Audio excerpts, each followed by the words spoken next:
Coming up, La sorcière de Rochefort-en-Terre, more cheesecloth ectoplasm, and the beginnings of modern witchcraft. Welcome to the last episode in my series, A History of Witchcraft and Magic in Europe. I'm Juliet, I'm a writer and historian, and in this series I've been tracing the history of witchcraft and magic in Europe from ancient Greece all the way up to the early 20th century, where we are going to finish today. Early 20th century witchcraft has a lot of continuity with 19th century witchcraft, particularly the later 19th century. So we still see enormous popularity for spiritualism in general, for seances in particular, also for divinatory practices like tarot cards, parlour games around various kinds of folk divination. Ouija boards had been created by spiritualists in the late 19th century, and in the early 1900s they were patented and sold as a parlour game. So this is where we start seeing Ouija boards come into a lot of popular use. People even claimed to have written books using them. Over in America, a medium claimed that Mark Twain had dictated an entire book to her via Ouija board, but she was taken to court by his daughter and forced to withdraw the book from sale. There's more details about that in my video on the surprising history of ghosts in court cases. Spiritualism also experienced a popular revival in the 1920s, which is not really surprising following the double whammy of World War I and the Spanish flu epidemic of 1919. Anytime that people are experiencing enormous amounts of grief and trauma, and there has been death on a widespread scale, always tends to lead to a revival of interest in things like spiritualism, because people are grieving and they want to reach out to their loved ones. And we continue to see some famous names associated with spiritualism and other beliefs associated with magic. Probably the best known is Sir Arthur Conan-Doyle, partly because of the sheer irony of the fact that he wrote this incredibly rational detective, Sherlock Holmes, who used clues and evidence for his deductions. But Conan Doyle himself was fascinated by the spiritual and the paranormal. He was a member of the Society for Psychical Research, among other things. He was friends with Harry Houdini, but that friendship fell apart because Houdini wanted to debunk magic and witchcraft. Houdini was an escape artist who performed tricks. Conan Doyle initially believed he was a magician, and they fell out over this difference of opinion. Conan Doyle was also famously tricked by the infamous fake photos of fairies in the garden in the early 1900s. The 5 photos of the Cottingley fairies were taken by Elsie Wright and Frances Griffiths in the early 1900s, 2 young girls who lived near Bradford. Elsie was 16 and Frances was 9. These photos were very famous as photos, apparently, of fairies that the girls had found in the garden. Many people believed at the time that they were fake, but the girls only actually admitted that in the 1980s, quite a while later.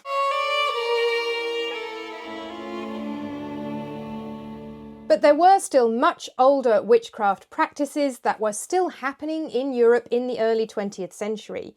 Although numbers of cunning folk had massively declined by this point, they did still exist. They were still around, at least up until probably the 40s or 50s. It's at that point that modern witchcraft practices really start to take over, and that then sees the eventual disappearance of cunning folk. At least to the best of my knowledge. If anybody works as a cunning person or knows of any, then please let me know in the comments. But from the early 20th century, we have the example of Naïa, a sorcière, a witch, who lived in the ruins of the castle at Rochefort-en-Terre in Brittany, in France. The castle at Rochefort-en-Terre has been partially destroyed 3 times, in 1488, 1594 and 1793, and it has been in ruins since the last of those destructions. In the early 20th century then, it was ruined and abandoned. Naïa was discovered there by a photographer called Charles Kennard in the late 1890s and photographed, apparently living in the ruins. According to Kennard, she was known locally for reading the future,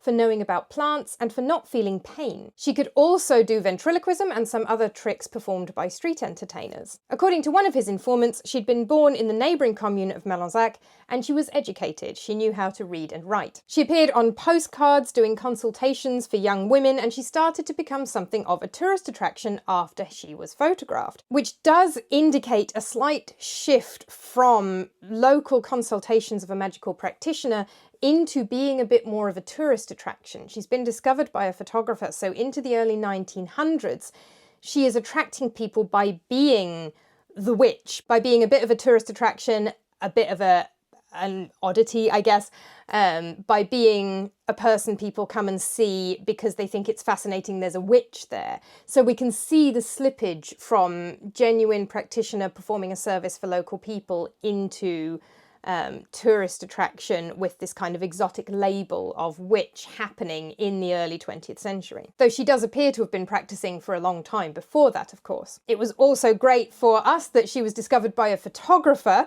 We get fantastic images. There's a wonderful one here of her with her arms raised and staring eyes, and also an image of her apparently holding some kind of staff, which would indicate some very long-standing witchcraft practices going all the way back to the Viking Age. That tourist aspect is also quite significant because she lived in Brittany.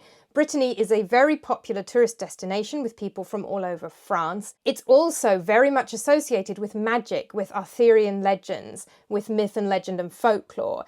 Even more than anywhere else in France. There's a lot of association with particularly Arthurian legend, with the Forêt de Brocéliande, which is full of myths and legends and folklore, mythological creatures found in Brittany like Corrigan and fairies. And Brittany is also the home of Carnac, which is a huge site of prehistoric standing stones that have clearly been deliberately arranged by prehistoric people.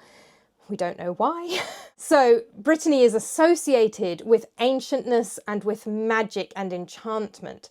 So a witch living in Brittany would be a big draw for tourists. In 1907, the castle ruins were bought by an American painter called Alfred Klotz, and he built a neo-Gothic manor using the remaining ruins, which is what is there today. Presumably Naïa must have passed away by then. We don't really know what happened to her. But there is now a gorgeous museum of the fantastic arts named after her on the site, and we went to visit there a few years ago. We had no idea it was there. We'd just gone to visit Rochefort-en-Terre and have a look around the castle ruins. And we found this amazing museum of the fantastic arts and went around it. It's absolutely gorgeous. The art there is breathtaking. If you are in the area and you have any interest in the art of the fantastic, then definitely check it out. And it is named after Naïa because she was the initial draw bringing people interested in magic to Rochefort-en-Terre.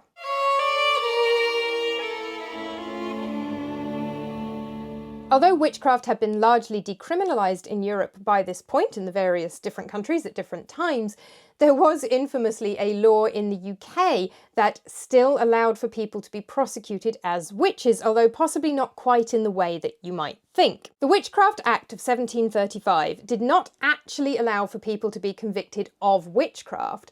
It was actually designed to stop that.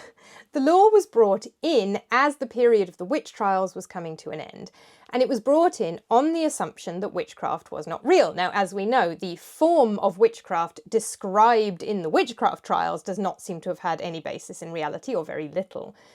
But of course, witchcraft itself was real. It just took very different forms to what they talked about in the trials. But the Act assumed that witchcraft is not real, that nobody would be practicing it sincerely, and it was designed to stop fraud. People could be prosecuted under the Witchcraft Act for claiming to have the powers of a witch on the assumption that that was always and obviously not true. This meant that people working as mediums were vulnerable to being prosecuted under this law, although in practice that didn't happen too often. Spiritualism was very popular and there wasn't like a rash of witchcraft arrests of mediums. It became a problem when we got to World War II. Helen Duncan was the last person to be sent to prison under the Witchcraft Act. She had been working as a medium for decades by the time of her arrest in 1944, but it was the fact of the war going on that was the problem. So she was very well known, and she'd actually been debunked by Harry Price, the very famous paranormal investigator, in 1931. In his book Regurgitation and the Duncan Mediumship,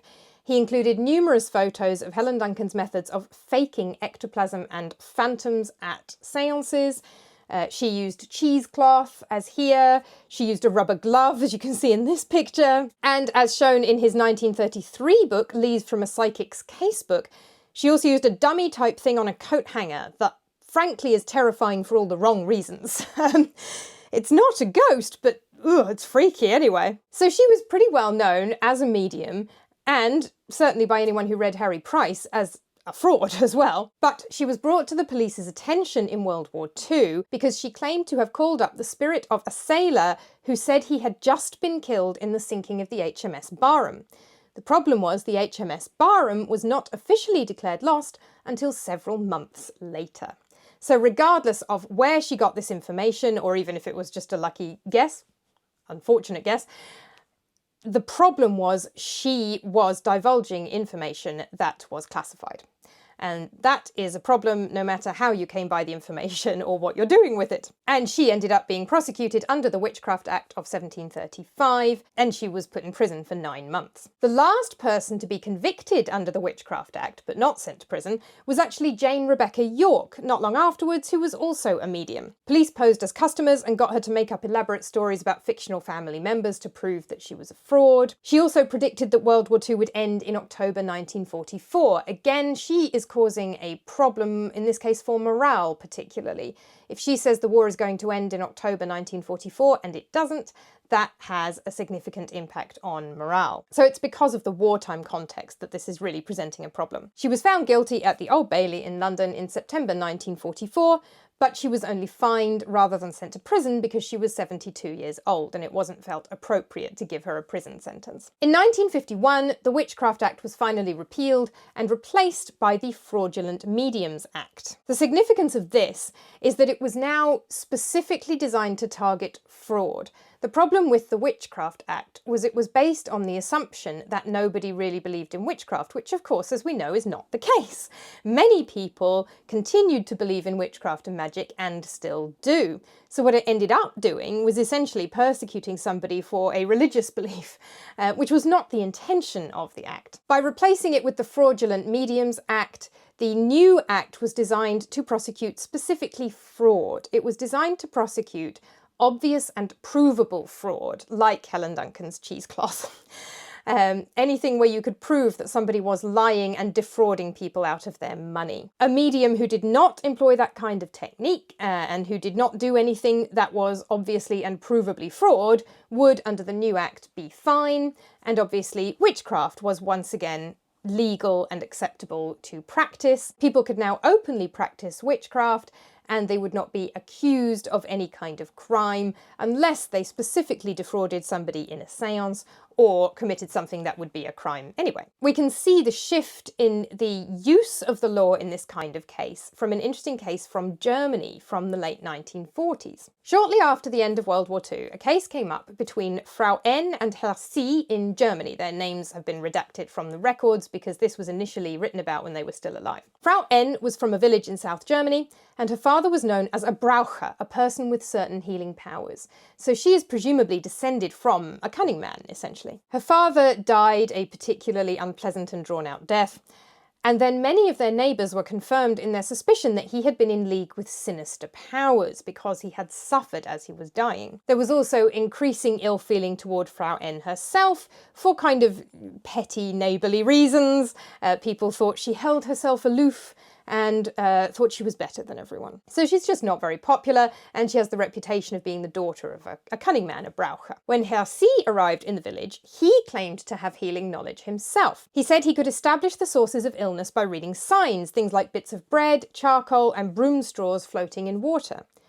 He became active in the village, performing magical tasks, and he claimed to possess powers of sympathetic magic and to be able to command magnetic forces. I'm resisting the urge to make a joke about Magneto, given that we're in the 1940s, right after World War II in Germany here. Herr C also began circulating rumours about Frau N, saying he had seen her through a window reading a book that contained spells and charms, and he said this meant she worked for the devil, whereas he worked for God. So he claims that essentially they are both magical practitioners, but he works for God in a healing and spiritual way, and that she is in league with the devil. Herr C was not the most popular character either. He drank, didn't work very much, and had a tendency to neglect his family. But when 2 middle-aged villagers suddenly died, the rumours already circulating about Frau N got worse. She was suspected of having had a hand in their deaths, and she was also blamed for the death of a hog and for the pastor's child losing their appetite. Herr C began to predict that the children of the family who'd owned the pig would themselves fall ill and become lame.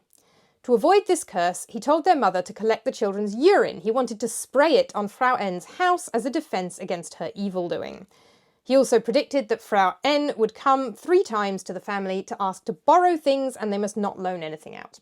He said if all his instructions were followed to the letter, Frau N would have no more power over the family. Now, the family actually rejected Herr C's help. They did not think this was a good idea, I'm quite glad to say. But the smallest events in the village began to be interpreted as the result of witchcraft.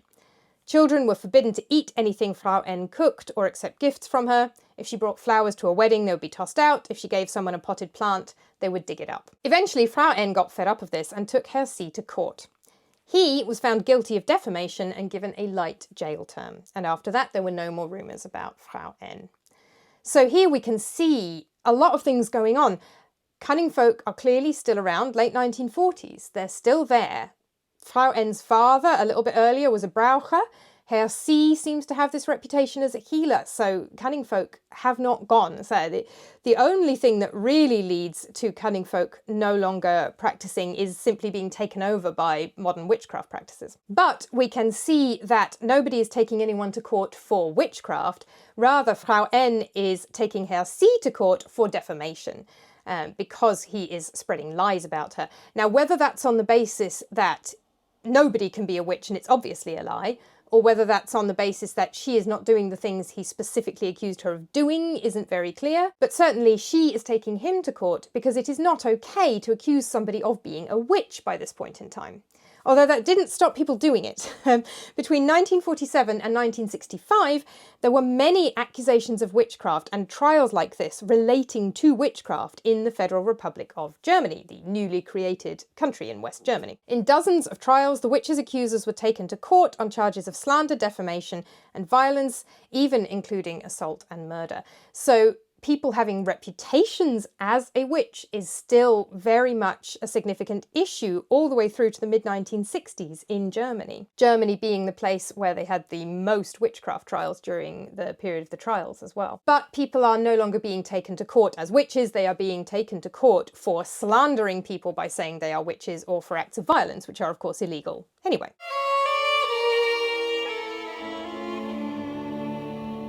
But modern witchcraft practices would eventually be taken over by the ideas of several people from the early 20th century who between them created or led to the establishment of various modern witchcraft practices. Modern witchcraft is a very varied thing. No two practitioners are the same. There's lots of different forms of modern witchcraft. People approach it in lots of different ways. And it's something that I'm not going to talk about too much because there are lots of practitioners on YouTube and especially on TikTok who talk about modern witchcraft and how they practice it. And they're in a much better place to tell you all about it than I am, a Church of England attending Roman Catholic. So I'm just going to very briefly outline the origins of modern witchcraft and the kind of people who established the ideas that would lead to it. But then I'm going to stop there. I'm also going to talk about these people very, very briefly. I'm sure I will end up doing videos on all of them individually at some point. Probably the most infamous is Aleister Crowley. I'm not sure if it's Crowley or Crowley. I'm going to go with Crowley. Lived 1875 to 1947, born in Leamington Spa. He joined the fairly short-lived Hermetic Order of the Golden Dawn, which was founded by Freemasons and was similar to Rosicrucianism, and the longer-lived Ordo Templi Orientis. You can see him here, dressed as the god Osiris, the god of mummification and the dead from ancient Egyptian mythology. Like several of the scholars and members of these various Freemason-like orders that we looked at in the video on 19th century witchcraft, his knowledge of actual Egyptian religion and myth is a bit iffy, although a bit better because, of course, a lot more research had been done into ancient Egyptian religion and mythology by the 20th century, and general knowledge of it was a bit better. In the early 1900s, he founded a religion called Thelema, from the ancient Greek thelema. He claimed to have been contacted by a spirit called Aiwas while on honeymoon in Egypt. Aiwas is not, to my knowledge, a real Egyptian god. Presumably the implication is it's some kind of ancient Egyptian spirit. Thelema means will in ancient Greek, and the main precept of the religion that Crowley founded is do what thou wilt. He also spelled magic with a K, claiming it was an archaic spelling. That is not the Latin. Latin doesn't even have a letter K, so if we're going all the way back to the origins of the word magic, magia in Greek, magia in Latin. He was also very into magic using the baby-making process, and particularly in using the happy moment to channel cosmic energies. I am not entirely surprised to report that he turns out to have been not a very nice person. Not something I'm going to go into detail about now. I will probably do a video on him at some point. Another significant and probably more well-meaning figure was Margaret Murray, who lived 1862 to 1963. She was an Egyptologist. She was also an admirer of J.G. Frazer, another person that I really should do a whole video on at some point. Frazer, a famous armchair anthropologist who wrote The Golden Bough, massive 12-volume work, arguing that basically all mythology all around the world, everywhere, is about the death and rebirth of the god of vegetation. Yeah, Frazer is fascinating in his own right. But this idea that all myth and religion essentially boils down to the same thing became quite popular. Murray argued that early modern witches were the last phase in a long continuous tradition that went back into prehistory, and that they were pagans who worshipped a horned god. And she heavily influenced the development of modern witchcraft with this idea. Her work was not well received by other scholars because she was not properly examining the source material. For example, in The God of Witches, she claims that the ceremonies of the cult are fully recorded in the trials of the witches. Now, if you think back to when we looked at the witch trials, the stuff described in witch trials does not bear all that much relation with actual magical practices. There's all sorts of problems with using it as evidence, not least the fact that these people were tortured, and you cannot trust evidence given under torture. There's this whole set of ideas about what a witch is. They're just repeating what they think people want to hear. It's incredibly problematic as evidence. Not that we can't or won't ever use it, but you've got to be really careful how you use it. Murray's theory was debunked by C. Lestrange-Ewan very quickly because it was founded on a partial reading of the available evidence. But it persisted, partly because it was popular with readers, and also because Murray wrote the Encyclopaedia Britannica article on witchcraft that remained in print until 1969. So her idea that there was this specific pagan cult of the horned god, and that witches were members of this cult and continued to be members of this specific cult and practice it all the way through the witch trials and up into the 20th century, became incredibly pervasive, even though most scholars do not agree with it. And it's not that Murray was trying to lie or defraud anybody, she just had an idea, but most scholars who've looked at the history would say that idea was flawed. So she didn't necessarily mean any harm by it, but the perception that people then came away with of witchcraft, of ancient witchcraft, of early modern witchcraft, ended up being a bit skewed because she hadn't really read her source material very carefully. And finally, the father of modern witchcraft, Gerald Gardner, who lived 1884 to 1964. He was initiated into the Rosicrucians and the Ordo Templi Orientis, as Crowley was, but he thought Crowley was a charming charlatan. So he was not a follower of Crowley, although he did meet him and he was certainly aware of his ideas. After working for the civil service in Malaysia, he came back to England, and he claimed that a wealthy witch in Hampshire called Old Dorothy had initiated him into a witch coven that was a survival of this ancient religion, like that described by Murray, in 1939. After the repeal of the Witchcraft Act in 1931 removed the threat of prosecution, in 1954 he brought out a book called Witchcraft Today with a foreword by Margaret Murray, and he presented himself as an anthropologist who had discovered a surviving ancient religion. He named this religion Wicca, initially spelled W-I-C-A, then by the 60s standardised to W-I-C-C-A. Wicca, W-I-C-C-A, or Witcher in its original pronunciation, is an old Anglo-Saxon word for a male witch. But what Gardner described was really nothing like any actual ancient, medieval, or early modern evidence for witchcraft.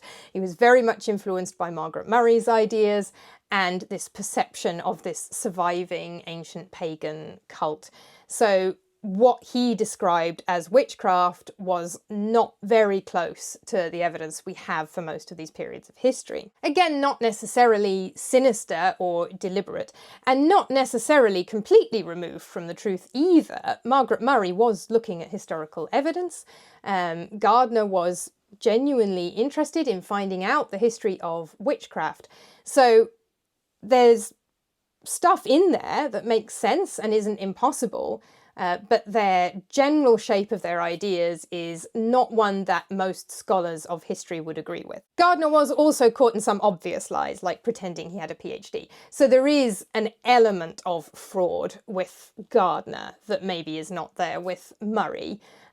He is deliberately lying, certainly about that. So whether he's deliberately lying about anything else, we don't know. But he had a huge influence on, obviously, Wicca, which he basically founded, on modern witchcraft more generally, and on Scientology and things like that as well. Although Scientology can also be traced back to Crowley and Freya and all that. Not all modern witches are Wiccans, but all Wiccans are witches. So modern witchcraft takes many, many forms, of which Wicca is one of them, but very much not the only one. But as I say, I am not the best person to talk about modern witchcraft. I'm not a practitioner of modern witchcraft, so I will leave that to practitioners to explain their beliefs and traditions and practices, as they will be much better placed to do so. And so that's the end of the series.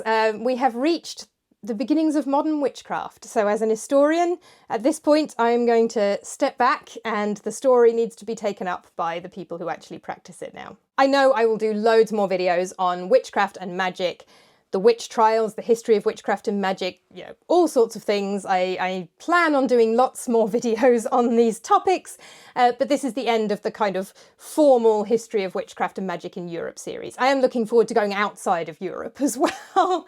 At the very least, I want to talk about some ancient Egyptian magic at some point. But all of that is for the future. For now, next week is Halloween, and I will be doing a live stream tier ranking of films and TV shows about haunted houses. Because I thought that would be a fun thing to do for Halloween. I will put details of that on the community page on my YouTube channel, so join me then if you can. It will of course be available to watch afterwards as well. If you like ghost stories and haunted houses, think about picking up my book, Creepy Classics, Ghost Stories from Ancient Rome. Retellings of 13 ancient Roman ghost stories. One of these is book exclusive, the others can all be heard for free on my podcast, Creepy Classics. It's also the best way to support the channel if you would like to do so, or click like and subscribe for myth, legend, folklore, ghost stories, and weird and wonderful history in general. But until next time, happy Halloween! There we go. Sit! Good girl. Good girl, Freya.